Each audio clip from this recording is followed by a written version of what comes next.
Guys, welcome back to our YouTube channel. So അങ്ങനെ 2 വർഷത്തിനൊടുവിൽ നമ്മൾ നാട്ടിലേക്ക് പോവാണ്. ഇന്ന് ഉച്ചയ്ക്ക് 2:30ക്കാണ് ഫ്ലൈറ്റ്. ഇപ്പോൾ സമയം 7:30. സോ അറ്റ് 9 എനിക്ക് ഡാൻസ് ക്ലാസ് ഉണ്ട്. അപ്പോൾ അത് കഴിഞ്ഞിട്ട് വേണം നമുക്ക് എയർപോർട്ടിലോട്ട് പോകാൻ. കാരണം ഇന്ന് ലാസ്റ്റ് സാറ്റർഡേ ആണ്. ഇനി 3-4 സാറ്റർഡേ ഞാനിവിടെ ഉണ്ടാവില്ല. സോ കുട്ടികൾക്ക് ഒരു ബുദ്ധിമുട്ടാവരുത് എന്നുള്ളത് കൊണ്ട് ഇന്നും കൂടെ ഞാനൊരു ക്ലാസ് വെച്ചിട്ടുണ്ട്. സോ അത് ക്വിക്കായിട്ട് തീർത്തിട്ട് നമുക്ക് എയർപോർട്ടിലേക്ക് പോകണം. So excited. സത്യം പറഞ്ഞിട്ടുണ്ടെങ്കിൽ കുറേ പേര് ഇതുപോലെ നാട്ടിൽ നിന്ന് ഇപ്പോൾ സ്റ്റുഡൻ്റായിട്ടും അല്ലെങ്കിൽ വർക്കിനായിട്ടും ഒക്കെ ഇതുപോലെ പല കൺട്രീസിൽ പോയി നിൽക്കുന്നുണ്ട്. പണ്ടത്തെ കാലത്ത് ഞാൻ ചിന്തിച്ചിരുന്നത് അവർ വരുന്ന സമയത്താണെങ്കിലും അവരവിടെ ഭയങ്കര സെറ്റിൽഡാണ്, അല്ലെങ്കിൽ ഭയങ്കര ലക്ഷറീസ് പീപ്പിളാണ്, അങ്ങനെയൊക്കെയുള്ളൊരു തോട്ടായിരുന്നു. പക്ഷേ ഞാനിവിടെ പ്രവാസം തുടങ്ങിയപ്പോഴാണ് എനിക്കത് റിയലൈസ് ആയത് അങ്ങനെയൊന്നും അല്ല, അതൊക്കെ ഒരു ഫാൻറ്റസി വേൾഡാണ് എന്നുള്ളത്. സോ അത് ജസ്റ്റ് ഒന്ന് എനിക്കിവിടെ പറയാൻ തോന്നി, അതാണ് ഞാൻ പറഞ്ഞത്. നമുക്കിനി എന്തായാലും റെഡിയായി ക്ലാസ് എടുത്ത് എയർപോർട്ടിൽ പോവാം. എബ്രോഡ് പോകണമെന്ന് യാതൊരു തരത്തിലുള്ള ചിന്തയില്ലാത്ത ഒരാളായിരുന്നു കേട്ടോ ഞാൻ. 2.5 വർഷം മുന്നേ ഒരു 2 പെട്ടി മാത്രം കെട്ടിപ്പൂട്ടിയിട്ട് ഇങ്ങോട്ട് കയറി വരുന്ന സമയത്ത് യാതൊരു പ്രതീക്ഷകളോ ഒന്നും തന്നെ ഉണ്ടായിരുന്നില്ല. എന്തിന്, മാൾട്ട എന്ന് പറയുന്ന ഒരു കൺട്രി എവിടെയാണെന്ന് പോലും എനിക്ക് അറിയുന്നുണ്ടായിരുന്നില്ല. അത് യൂറോപ്പിന്റെ ഭാഗമാണെന്ന് എനിക്ക് അറിയുന്നുണ്ടായിരുന്നില്ല. എങ്ങനെയാലും നാട്ടിൽ നിന്ന് മാറി നിന്നാൽ മതി എന്നുള്ളൊരു മൈൻഡ് മാത്രമായിരുന്നു അന്ന് ഉണ്ടായിരുന്നത്. എവിടേക്കാണെന്നോ എന്തിനാണെന്നോ അവിടെ പോയാൽ എന്താ പരിപാടി ഉണ്ടാവാന്നോ അങ്ങനെ ഒന്നും ഞാൻ ചിന്തിച്ചിട്ടുണ്ടായിരുന്നില്ല. കഴിഞ്ഞ വീഡിയോയിൽ പറഞ്ഞതുപോലെ മെയിനായിട്ട് ഈ പോക്കിന്റെ ഉദ്ദേശം എന്ന് പറയുന്നത് എന്റെ കല്യാണം തന്നെയാണ്. 2023 ഞാൻ ഈ മാൾട്ടയിലേക്ക് വരുന്ന സമയത്ത് ഡിവോഴ്സി എന്നുള്ളൊരു പേരിലായിരുന്നു വന്നിട്ടുണ്ടായിരുന്നത്. എന്റെ അന്നത്തെ ഒരു ചിന്ത വെച്ചിട്ട് ഞാൻ ഇനി ഒരിക്കലും കല്യാണം കഴിക്കില്ല, എല്ലാവരും ഒരുപോലെയാണ്, എപ്പോഴും എനിക്ക് ഒരേ അനുഭവങ്ങളാണ് ഉണ്ടാവുക, അങ്ങനെയൊക്കെയായിരുന്നു ഞാൻ ചിന്തിച്ചിരുന്നത് കേട്ടോ. പക്ഷേ ഇവിടെ വന്നിട്ട് ക്ലെമന്റിനെ പരിചയപ്പെട്ടതും ഒരുപാട് കാര്യങ്ങൾ ഷെയർ ചെയ്തതും ഈ 2.5 വർഷം കൊണ്ട് എനിക്ക് മനസ്സിലായതെന്ന് പറഞ്ഞിട്ടുണ്ടെങ്കിൽ ജീവിതത്തിന് വേറൊരു സൈഡും കൂടി ഉണ്ട് എന്നുള്ളതാണ്. ഞങ്ങൾ പരിചയപ്പെട്ട കഥയും കാര്യങ്ങളൊക്കെ ഞാൻ വേറൊരു വ്ലോഗായിട്ട് തന്നെ പറയാം. ഇതിപ്പോ എന്തായാലും ഞാൻ നാട്ടിൽ പോകുന്ന എക്സൈറ്റ്മെന്റിലാണ്. അതിന്റെ കാര്യങ്ങൾ ഒരുപാട് പറയാനും ഉണ്ട്. കറക്റ്റ് 30 ദിവസത്തെ വെക്കേഷനാണ് നമുക്കുള്ളത്. അതുകൊണ്ട് തന്നെ പ്രോപ്പർ ആയിട്ടുള്ള ഒരു പ്ലാനും കാര്യങ്ങളോടും കൂടിയാണ് കേട്ടോ നമ്മൾ പോകുന്നത്. ഉച്ചയ്ക്ക് 2:30ക്കാണ് ഫ്ലൈറ്റ് വരുന്നത്. നമ്മളൊരു 3 മണിക്കൂർ മുന്നേ അവിടെ എത്തിയിട്ട് കാര്യങ്ങളൊക്കെ ചെയ്ത് തീർക്കുകയാണെന്നുണ്ടെങ്കിൽ നമുക്ക് വലിയ ടെൻഷനോ കാര്യങ്ങളൊന്നും ഇല്ലാണ്ട് കയറി പോവാലോ. നമ്മുടെ ഫ്രണ്ട് ശോഭിയാണ് കേട്ടോ നമ്മളെ എയർപോർട്ടിലേക്ക് ആക്കി തരുന്നത്. എന്നും ഇല്ലാത്തൊരു ട്രാഫിക്കും കാര്യങ്ങളും ഇന്ന് ഞാൻ റോട്ടിൽ കണ്ടു. അത് പിന്നെ അങ്ങനെയാണല്ലോ, കല്യാണത്തിന് വേണ്ടിയിട്ടാണ് പോകുന്നതെന്നുള്ളൊരു എക്സൈറ്റ്മെന്റിലാണ് ഞാനും ക്ലെമന്റും. അപ്പൊ നമ്മളെ 2 പേരുടെയും ലഗേജ് 2 വലിയ പെട്ടികളും 2 കുഞ്ഞു പെട്ടികളും ഉണ്ട്. സോ എല്ലാം കൂടെ ഒരു വിധത്തിലാണ് നമ്മൾ കാറിലൊന്ന് കൊള്ളിച്ചത്. ഞാൻ ആ ബാക്കിൽ ഞെരിഞ്ഞമർന്നാണ് ഇരിക്കുന്നത്. ബ്ലോക്കൊക്കെ പതിയെ മാറി തുടങ്ങി. നമ്മൾ കറക്റ്റ് ടൈമിൽ ഇറങ്ങിയോണ്ട് തന്നെ വലിയ ടെൻഷനൊന്നുമില്ല. പ്രോപ്പർ ആയിട്ടുള്ള ടൈമിൽ നമ്മൾ എയർപോർട്ടിലെത്തി. നമ്മൾ എയർപോർട്ടിലെത്തിയപ്പോൾ തന്നെ ചെക്കിനും കാര്യങ്ങളൊക്കെ തുടങ്ങിയിട്ടുണ്ടായിരുന്നു. പിന്നെ നമ്മൾ ലഗേജും കാര്യങ്ങളൊക്കെ ചെയ്ത് ചെക്ക് ഇൻ ചെയ്യാൻ വേണ്ടിയിട്ട് പോയി. കൊച്ചി എയർപോർട്ടിലൊക്കെ നമ്മൾ കയറിപ്പോയി കഴിഞ്ഞിട്ടുണ്ടെങ്കിൽ ലഗേജും കാര്യങ്ങളൊക്കെ നമ്മൾ ഒറ്റയ്ക്ക് തന്നെ വേണ്ടേ ചെക്ക് ഇൻ ഒക്കെ ചെയ്യാൻ. പക്ഷെ മാൾട്ട എയർപോർട്ടിൽ അങ്ങനെയല്ല. ചെക്ക് ഇൻ ചെയ്യുന്നത് വരെ തന്നെ നമ്മുടെ കൂടെ ആൾക്കാർക്ക് നിൽക്കാൻ പറ്റും. നമ്മൾ 2 ലഗേജും ഹാൻഡ് ലഗേജും ചെക്ക് ഇൻ ലഗേജും നമ്മൾ ചെക്ക് ഇനിലേക്ക് കയറ്റി വിട്ടു. അതാകുമ്പോൾ പിന്നെ ഫ്രീ ആയിട്ട് നമുക്ക് നടക്കാമല്ലോ. ചെക്കിനൊക്കെ നല്ല സ്മൂത്തായിട്ട് കഴിഞ്ഞു. വലിയ കുഴപ്പങ്ങളൊന്നും ഉണ്ടായില്ല. പ്രാവശ്യം ലഗേജിന് പ്രശ്നമൊന്നുമില്ല. ഫസ്റ്റ് ടൈം ഇങ്ങോട്ട് കയറി വരുന്ന സമയത്ത് ലഗേജിന് പ്രശ്നം വന്ന് ഭയങ്കര പ്രശ്നമായിരുന്നു. മാൾട്ടയിൽ നമുക്ക് അങ്ങനെ ഒരു പ്രശ്നമില്ല കേട്ടോ. നമുക്ക് ലഗേജിന് അങ്ങനത്തെ ഇഷ്യൂസ് ഒന്നുമില്ല. സോ ബോർഡിംഗ് പാസും കാര്യങ്ങളൊക്കെ കിട്ടി. എന്തെങ്കിലും ഇനി കഴിക്കാം, നല്ല വിശപ്പുണ്ട്. രാവിലെ എണീറ്റ് ക്ലാസ്സും കഴിഞ്ഞ് എല്ലാം കൂടെ ഒരു ഓട്ടപ്രദർശനമായിരുന്നു. സോ നമുക്ക് ഈ സമയമുണ്ട്, ഏകദേശം സമയം 12:30 ആയിട്ട് നമുക്ക് ഈ സമയമുണ്ട്. 2:20 നേരത്തെ വന്നതാണ്. ഇതാണ് ചിക്കൻ അല്ല, ഇത് ചിക്കൻ അല്ല, അതാ ചിക്കൻ. രണ്ടേ പൊട്ടിച്ചു. ഫുഡൊക്കെ കഴിച്ച് കഴിഞ്ഞിട്ട് നമ്മളിങ്ങനെ എന്ത് ചെയ്യണം, പോയി കഴിഞ്ഞിട്ടുണ്ടെങ്കിൽ കാര്യങ്ങൾ എങ്ങനെയൊക്കെ ചെയ്യണം എന്നുള്ളതൊക്കെ ഡിസ്കഷൻ ആയിരുന്നേ. നമ്മളങ്ങനെ വലിയ ആർഭാടമായിട്ടുള്ളൊരു കല്യാണം ഒന്നും ഉദ്ദേശിക്കുന്നില്ല. ചെറിയൊരു രജിസ്റ്റർ മാരേജ്, നമ്മുടെ ക്ലോസ് ആയിട്ടുള്ള റിലേറ്റീവ്സും ഫ്രണ്ട്സും അങ്ങനെ കുറച്ച് പേരായിട്ടുള്ള ഒരു കുട്ടി കല്യാണമാണ്. പക്ഷേ രജിസ്റ്റർ മാരേജ് ആണെന്നുണ്ടെങ്കിലും നമുക്ക് നല്ല അതിൻ്റെതായ ബുദ്ധിമുട്ടുകളുണ്ട്. ഇപ്പോൾ ഡോക്യുമെൻറ്റേഷൻ ആണെന്നുണ്ടെങ്കിലും അല്ലെങ്കിൽ ഫോട്ടോ അറ്റസ്റ്റ് ചെയ്യണം, ഗസറ്റഡ് ഓഫീസറെ കാണാൻ, അങ്ങനെ ഒരുപാട് കാര്യങ്ങളുണ്ട്. വെയിറ്റിംഗ് പീരീഡ് ഉണ്ട് ഒരു 30 days.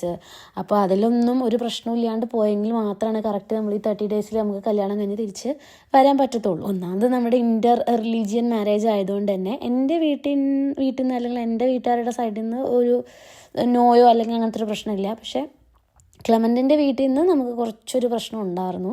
നമുക്കത് പോയിട്ട് വേണം സോർട്ട് ഔട്ട് ചെയ്യാൻ. അപ്പം അങ്ങനെ കുറേ കാര്യങ്ങളുള്ളതുകൊണ്ട് എക്സൈറ്റ്മെൻറ്റിൻ്റെ കൂടെ തന്നെ എന്താ പറയുക, ഒരു കുട്ടി ടെൻഷനും കൂടെ, കുട്ടിയല്ല അത്യാവശ്യം നല്ല ടെൻഷനും കൂടെ ആയിരുന്നു കേട്ടോ രണ്ടുപേർക്കും. എല്ലാം വരണോടത്ത് വെച്ച് കാണാം എന്നുള്ളൊരു മൈൻഡിലാണ് പോകുന്നത്.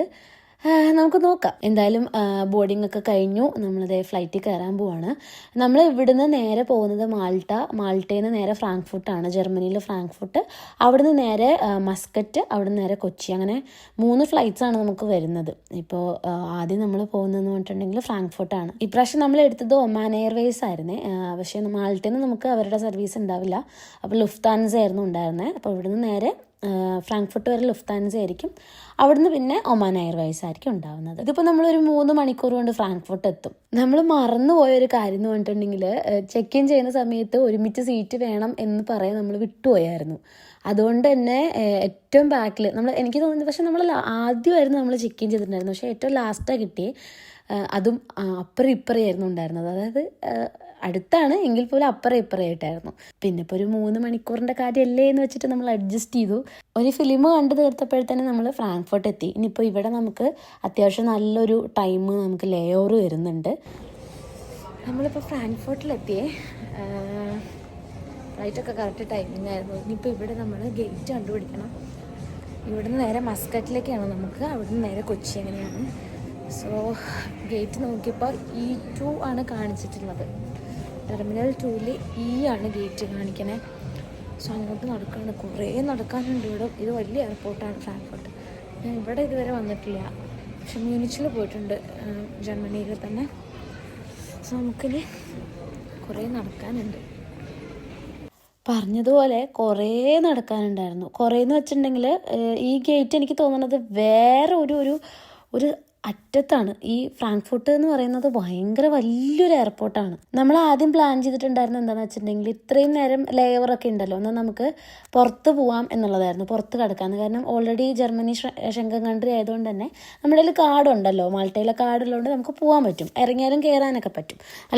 വിസ ഒന്നും വേണ്ട, നമുക്ക് ഇറങ്ങി കയറാൻ പറ്റും നമുക്ക്. പക്ഷേ പിന്നെ നമ്മൾ തണുപ്പിനെ കുറിച്ച് ആലോചിച്ചപ്പോൾ വേണ്ടാന്ന് വെച്ചു. കാരണം നമ്മൾ രണ്ടുപേരും ജാക്കറ്റോ സ്വെറ്ററോ ഒന്നും എടുത്തിട്ടുണ്ടായിരുന്നില്ല. നാട്ടിലേക്കല്ലേ പോണേ, അത് വെറുതെ ഒരു വെയിറ്റ് ആയിട്ട് കയ്യിലെടുക്കണ്ട എന്നുള്ളൊരു മൈൻഡിൽ നമ്മൾ രണ്ടുപേരും ജാക്കറ്റൊന്നും എടുത്തിട്ടില്ല. അപ്പം അതുകൊണ്ട് പുറത്തേക്ക് ഇറങ്ങാം എന്നുള്ളൊരു പ്ലാൻ നമ്മൾ ഉപേക്ഷിച്ചിട്ട് അവിടെ ഉള്ളിൽ തന്നെ ഉള്ള സ്റ്റോറ് കാര്യങ്ങളൊക്കെ എക്സ്പ്ലോർ ചെയ്ത് അങ്ങനെ നടന്നു. നമുക്ക് ഇഷ്ടംപോലെ സമയമുള്ളതുകൊണ്ട് തന്നെ നമ്മൾ അത്ര ടെൻസ്ഡ് ഒന്നും ആയിരുന്നില്ല. നമ്മളങ്ങനെ ഫ്രീ ആയിട്ട് നടന്നു. പക്ഷേ നടക്കുക മാത്രമല്ല, മെട്രോയൊക്കെ കയറി ഒരറ്റത്തായിരുന്നു നമ്മുടെ ഗേറ്റ് ഉണ്ടായിരുന്നത്. അപ്പോൾ ആ ഒരു ബുദ്ധിമുട്ട് നമ്മൾ നല്ല പോലെ ഉണ്ടായിരുന്നു. ഒരുപാട് മലയാളീസ് നമ്മുടെ സെയിം ഫ്ലൈറ്റ് ഉണ്ടായിരുന്നു കേട്ടോ, നാട്ടിലേക്കാണ് എന്ന് പറഞ്ഞിട്ടുണ്ടായിരുന്നു. അപ്പോൾ അതൊക്കെ ഒരു സന്തോഷമായിരുന്നു.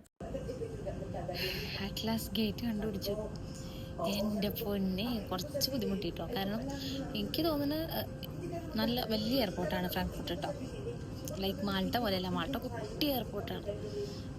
ഇവിടെ നമ്മൾ മെട്രോ എടുത്തിട്ടൊക്കെ, മുകളിൽ മെട്രോ ഒക്കെ എടുത്തിട്ടാണ് നമ്മൾ വന്നത് ഈ ഒരു ഗേറ്റ് കണ്ടുപിടിക്കാൻ. ഗേറ്റിൻ്റെ അവിടെ എത്തിയപ്പോൾ ചെക്കിൻ്റെ അവിടെ ഓഫ്കോഴ്സ് പിടിക്കാറുണ്ട്, സാധാരണയാണ്. അവൻ്റെ കയ്യിൽ ക്യാമറ ഉള്ളതുകൊണ്ട്, ക്യാമറ സെപ്പറേറ്റ് വെക്കാത്തതുകൊണ്ട് ആ ബാറ്ററി കാരണം കൊണ്ട് അതടിക്കും. അത് ഭയങ്കര പ്രശ്നമായി.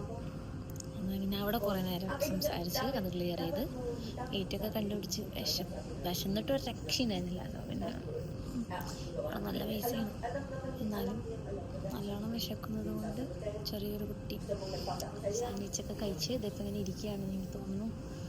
ഒരു 7-7:30 ആകുമ്പോഴത്തേനും ഗേറ്റ് ഓപ്പൺ ആവും. നമുക്ക് 8:30 ഫ്ലൈറ്റ്. ഇവിടുന്നിട്ട് മസ്കറ്റ്.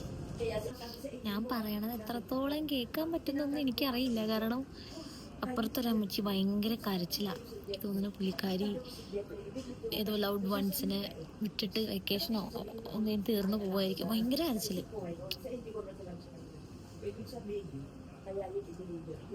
അങ്ങനെ നമ്മൾ ചെക്കിനും കാര്യങ്ങളൊക്കെ കഴിഞ്ഞ് ഫ്ലൈറ്റിൽ കയറി മസ്കറ്റിലോട്ട്. 9 മണിക്കൂർ നമുക്ക് ഫ്ലൈ ഓവർ ഉണ്ട്. ഞാൻ നേരത്തെ പറഞ്ഞ പോലെ മാൾട്ടയിൽ നിന്ന് നമ്മൾ ചെക്ക് ഇൻ ചെയ്യുന്ന സമയത്ത് ഒരുമിച്ച് സീറ്റ് വേണമെന്ന് പറയാൻ വിട്ടുപോയതുകൊണ്ട് തന്നെ കുറച്ച് അപ്പുറം ഇപ്പുറമായിരുന്നു ഉണ്ടായിരുന്ന സീറ്റ്. പിന്നെ സംസാരിച്ചിട്ട് കുറച്ച് അടുത്താക്കി, അതായത് ഫ്രണ്ടിലും ബാക്കിലും എന്നുള്ള രീതിക്കായി. എന്നാൽ പോലും നമുക്കങ്ങനെ സംസാരിക്കാൻ പറ്റില്ലായിരുന്നു. 9 മണിക്കൂർ പിന്നെ ഹാരി പോട്ടറൊക്കെ ഉള്ളതുകൊണ്ട് അങ്ങനെ പിടിച്ച് അങ്ങനെ നമ്മൾ മസ്കറ്റിലെത്തി. At last we reached Oman. ഭയങ്കര ടയേർഡായിട്ടുള്ളൊരു ഫ്ലൈറ്റ് ആയിരുന്നേ. സ്റ്റാഫ് 1-2 പേരൊക്കെ ഭയങ്കര ഹെൽപ്ഫുള്ളായിരുന്നു. ബട്ട് അതർ ഒരു മെയിൽ സ്റ്റാഫ് ലൈക്ക് എന്താ പറയുക, ഫാമിലീസിനൊക്കെ ഫ്രീ ആയിട്ട് സീറ്റ്സ് ഉണ്ടായിട്ടും അങ്ങോട്ട് മാറിയിരിക്കാനുള്ള യാതൊരു തരത്തിലുള്ള ഒരു എന്താ പറയുന്നത്, ഒരു അഡ്ജസ്റ്റ്മെൻറ്റ്സോ ഒന്നും ഒരു ഇതിനും തയ്യാറാവാതെ ഉള്ള കുറച്ച് 1-2 സ്റ്റാഫ്സ് ഉണ്ടായിരുന്നു. അവരുടെ ഈഗോ ഹേർട്ടായതുകൊണ്ട് ബാക്കിയുള്ളവരെ ബുദ്ധിമുട്ടിക്കുക എന്നുള്ളൊരിത് മൈൻഡിൽ. സോ കുറച്ചൊരു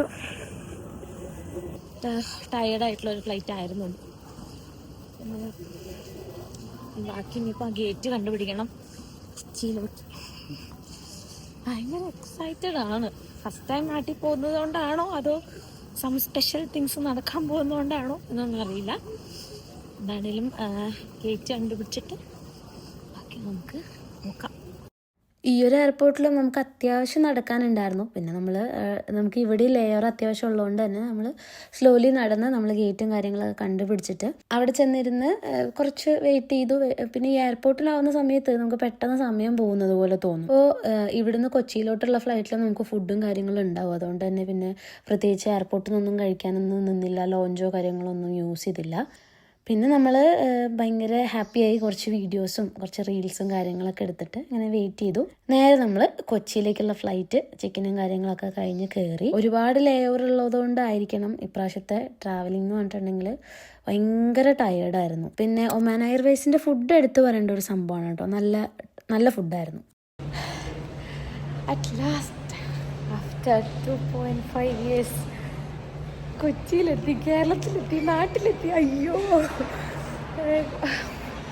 എന്താ പറയുക, എനിക്ക് പക്ഷേ ഉണ്ടല്ലോ ഇവിടെ ഇപ്പോൾ ആൾക്കാരോടൊന്നും നോർമലി ബിഹേവ്, അതായത് അവരെ കണ്ട് ചിരിക്കാനൊന്നും പറ്റണില്ല. എന്താണോ അറിയത്തില്ല. എന്തായാലും എത്തിയിട്ടേ ഉള്ളൂ. ബാക്കി വിശേഷങ്ങളായിട്ടുള്ള എല്ലാ വീഡിയോസും പുറകെ വരുന്നുണ്ട്.